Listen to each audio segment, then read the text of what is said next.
and welcome here to TalkFCB, and welcome back to the channel here today, guys, where we do have a full Barca news roundup coming your way, as debate really does rage on surrounding Barca versus Villarreal in Miami. Even Frenkie de Jong has now entered the conversation. We're also going to be talking about some concerns over Dani Olmo. To be honest, in more ways than one am I concerned about him. We're also going to be talking about Ansu Fati, fantastic form he is showing right now at Monaco, and also the links to Marc Guehi and why it could be that Barca have an advantage right now on some of their competitors. It's all on the way, guys, so get yourselves ready and let's do this. Now, today's Barca news roundup is coming to you courtesy of the OneFootball app, which, if you like football, and I'm pretty sure that you do, you will absolutely love this here. Stay updated with everything that is going on in the footballing world, and of course, from the world of Barca. You've got all of your latest articles coming up here, all of the latest news for you. You've got the top news here from footballing stories around the world, and of course, stay updated on all of the transfer news. And as you can see right here, we can run through some of the big Barca headlines. OneFootball here have created basically stories that you can basically go through all of the latest Barca news. If you're not already here on the channel, of course, we've seen some nice words actually in this international break from Kylian Mbappe towards Lamine Yamal. That is nice to see here, and everything that you could possibly need. Erling Haaland,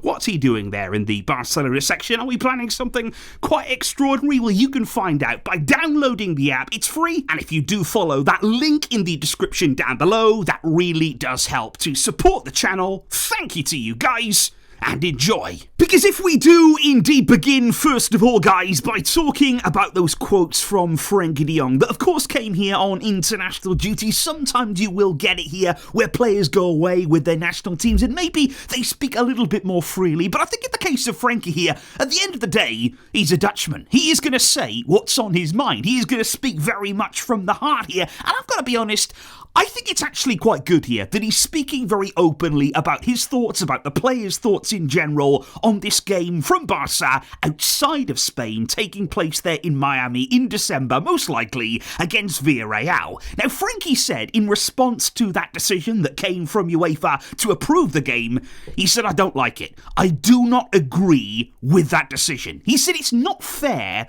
for the overall competition. And he said, "I don't think it's right that the players have to go on a very long flight there to America." He said, "We always complain about the match schedule, about the excessive travel, but nobody is listening to us there." Frenkie is feeling, and I'm sure many players in the footballing world right now are feeling, as though nobody is listening. Not UEFA, not FIFA, not La Liga, not the clubs here. They are overworking the players, and it's difficult. And many people obviously and understandably say, well, these players are paid a lot of money, and they are. You know, you'd expect them to do a bit of work for that money, but they are doing. And at the end of the day, it's about what we want to see as footballing fans. We want to see players at their best. We want to see teams here playing at their absolute highest level. Now, I personally don't think that's possible to see consistently if you are playing every 3 days. And then if you start throwing in there, oh yeah, we're going to be flying to America for a La Liga game. We're going to be flying to Saudi Arabia for the Spanish Super Cup. And also, the clubs as well, pre-season, post-season friendlies, you know, they are stacking up the games in every direction, in every part of the world.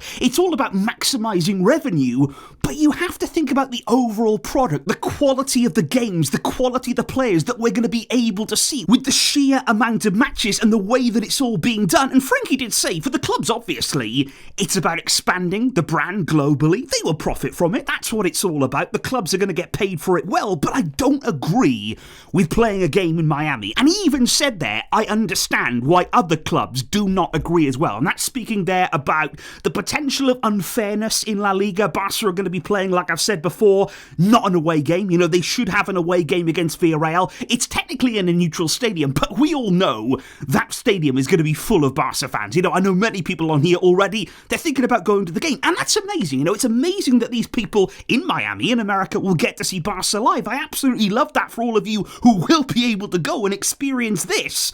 But in terms of the competition, you know Real Madrid, you know competitors there at the top of the league, they're going to be crying about it. They are going to be complaining that Barca have had some sort of unfair advantage. And basically here, there's obstacles that are coming our way that you didn't really need to have in the first place. But of course, guys, at the end of the day, it's a decision that has been taken by the club. Joan Laporta has responded here now to those words from Frenkie de Jong. He said, look, he's one of the captains of Barca. I respect Frenkie's opinion. But Laporta has said the club will play where La Liga says. He said if the Villarreal Barca match is to be played in Miami, then we will go to Miami. And I think those words from Laporta, guys, I've got to be honest with you, what is he trying to imply there? Is he saying, oh, this is all La Liga? Nothing to do with us. It's not our decision. We are literally just doing whatever La Liga tells us. Now, I personally don't believe that. I think Barca had a significant amount of influence in this whole decision. They wanted to be one of those clubs who went abroad, who got paid, apparently it's 5 million. It's not a tremendous amount on the face of it from what we're hearing. Of course, there's more attached to that too, commercially, spreading the brand, all of that kind of stuff. You can't really put a price on that. But in terms of the game itself, 5 million euros is the reported figure.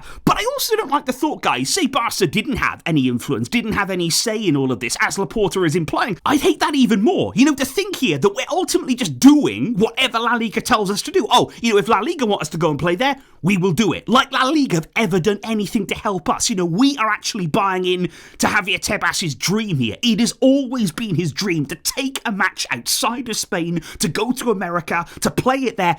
And his dream is coming true right now. And Barca, they are directly contributing to that. They are ultimately doing whatever they can to help La Liga, according to Laporta. And yeah, I don't really like the thought of that either. But can I just say, guys, just finally here on this topic here today, I've got nothing at all against the venue of the match. Like I say, for those people, I know it's not easy. If you're a fan of Barca from America, flying all the way over to Barcelona, it's not easy. It's not something there that may be possible to do every single season, maybe even once every 10 years or so. So to get that experience in your own country, I do love that you're going to get that opportunity. I do love here the fact that people who may not have been able to attend a game live, they are going to get that chance. And I would imagine tickets are going to be pretty expensive. I would probably think that. But yeah, for those of you who will get that opportunity, it's going to be something very special, very unique, something we haven't really seen before. And if you do get that chance, if you are going to experience this, well, I wish you all the best, and I hope that Barca at the end of the day are going to come out on top. But if we do indeed move on then to Dani Olmo. Now, I have not been too happy, and I know I've not been alone in that, with Dani Olmo's recent performances at Barca. I think since the start of the season, really, he's not been at the level we need. He's been nowhere near his best. Let's be perfectly honest with you. Now, he's still got a call up to the Spanish national team, but unfortunately now this morning, he has an injury problem. He left Spain's training session this morning after just 15 minutes, and he does have a problem with his calf there. He was suffering real pain, real discomfort in that area. There is real concern right now at Spain. They will play Georgia at home tomorrow, and Dani Olmo's participation in that game now is under serious threat. Now, admittedly, if this was Lamine Yamal and he had a problem with Spain, I guarantee De La Fuente would just give him a few painkillers and send him out there. Carry on as normal, he'd tell him. But with Olmo, we don't know exactly what's going to happen right now, but unfortunately, right throughout his career as a footballer, he's very susceptible to these kinds of injury problems. We've seen him even at Barca during his short spell here. Really, he's picked up a lot of different injuries, and that was one of the big concerns when we originally signed Olmo for such big money. And like I say, right now for him, he's in a difficult spell. It's not really going well for him. Confidence, I'm sure, is very low. But I think the good news here for Barca would be, no matter what happens right here with Dani Olmo, Fermin Lopez, he's going to be back after this current international break. And I think for us right now, that is absolutely massive. He is one of those players who has shown a lot of intent in his performances. He's shown there a lot of pride and ultimately real motivation to show his best level, to show his best quality. He hasn't always been consistent. I'm not saying that. It's not like he's putting in 9 and 10 out of 10s every single game. But he has a higher peak. So far this season, we have seen Fermin Lopez go to levels that Dani Olmo has not reached this campaign, and that is why I'm excited to see Fermin back. We know what he can give us. We know that he can help us there, and he can also chip in when we really need it with some important goals. But I would also like to talk right here today, guys, about a little bit of transfer news in terms there of Crystal Palace centre-back Marc Guehi. Now, he is a 25-year-old defender, and I think right now, more than ever, we should be looking at defensive players. You know, we should be looking at top centre-backs thinking, okay, can we bring somebody in the near future who is going to improve that back line? Barca have really been under pressure over the past few games. Over the course of the season, really, our defence is not where we need it to be. Now, of course, Marc Guehi, very, very talented, very, very highly rated. He was very close to signing for Liverpool, of course, at the end of the summer transfer window. But I'm just wondering now, based on what's happening with his contract situation, have Liverpool suddenly slipped behind now in the race after they didn't get that deal done in the summer? Because, yeah, at the end of this season, Marc Guehi will be a free agent, which has put so many clubs on red alert. But the interesting thing right now, from a Barca point of view, is that in January, he can agree a pre-contract there. He can essentially sign a contract ready for the summer when he becomes a free agent, but crucially, he can only sign a pre-contract with a club outside of the Premier League, which means he cannot sign a pre-contract with Liverpool in January, meaning that clubs there like Barca, like Real Madrid, who are interested in him as well, Bayern Munich, they can all come in January and they could technically get a deal done very, very early on ahead of the summer, guys. And I think we should definitely be looking into this deal. You know, we've done some excellent free signings over the past few seasons. You know, those have arguably been at times some of our better signings. Players that we brought in on a free instead of spending a lot of money there on a transfer fee. And I think it's going to be really interesting what happens from January because he is a great player. I think he could be a top centre-back here at Barca. We need good defenders who just get the job done, who can lead this back line.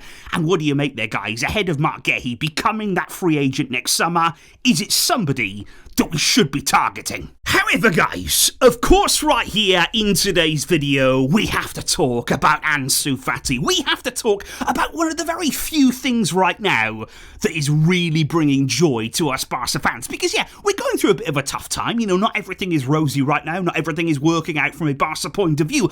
But Ansu Fati, that is a bright spark in all of this. You know, what he is doing at Monaco right now, the way that he's recapturing, you know, his joy, his happiness, his smile is back, and he is scoring goals again. The start that he's had at Monaco has been absolutely outstanding. When you factor in here, looking at the goals that he's scored, looking at the games that he's played, very, very early on, he is back again. He is back scoring goals, doing what he does best. And given that he hasn't played a huge amount of football, you know, before this campaign, it's been stop-start. He's had a really, really rough few years. I think this is outstanding to see there. When he comes on, he makes an impact. And certainly now, when he's starting to start games for Monaco, he is really putting those goals away. And some people, you know, people will criticise and say, oh yeah, but he's scoring goals. You know, recently he scored 2 goals against Nice, but they were both penalty kicks. You know, people like to say, oh, well, it's a penalty, so it doesn't really count. Can I just point out, we had quite a crucial penalty against Sevilla that could have really changed the game, and we missed it. You know, penalties are not a given. You know, of course, it's a great goal-scoring chance, but at the end of the day, and especially 2 in one game, it actually takes a pretty decent player to polish those chances off. To score 2 penalties in one game, the keeper, is a lot of mind games going on, but Ansu right now in front of goal again, he's recapturing that spark, he's recapturing that smile, and I think the only concern for me would be that Monaco have just sacked their coach. You know, that is not something that I was expecting. I thought they've had a pretty decent start to the season, to be perfectly honest with you, and I also think that he managed Ansu so well. So I just hope here this sacking doesn't alter his progress. I think he started really well at Monaco. We've said before, that's vital for him. It's vital for Barca. He's on a big contract here. We either want him to be earning that money, you know, putting in some good performances, justifying that kind of money, or of course, Monaco do have that 12 million option to buy him permanently at the end of the season. Now, so far, they are loving what they're seeing from Ansu. Long may it continue. I hope that he stays fit. I hope that he continues scoring, because whatever happens, it's great to see him with a smile. He's been through so much, and boy, does he deserve this moment. So that there, guys, is the very latest update right now on all things Barca, and please do let me know your comments down below on Ansu Fati. You know, what have you made here of this resurgence? What can he go on to do this season? How many goals do you think he could get in a Monaco shirt there? I'm really, really excited to see more from him. What do you make of everything else we've discussed in today's video? Please do let me know all of those thoughts down below. I will see all of you very, very soon indeed. Thank you for the great support. But until next time, as always, Vesca, El Barça.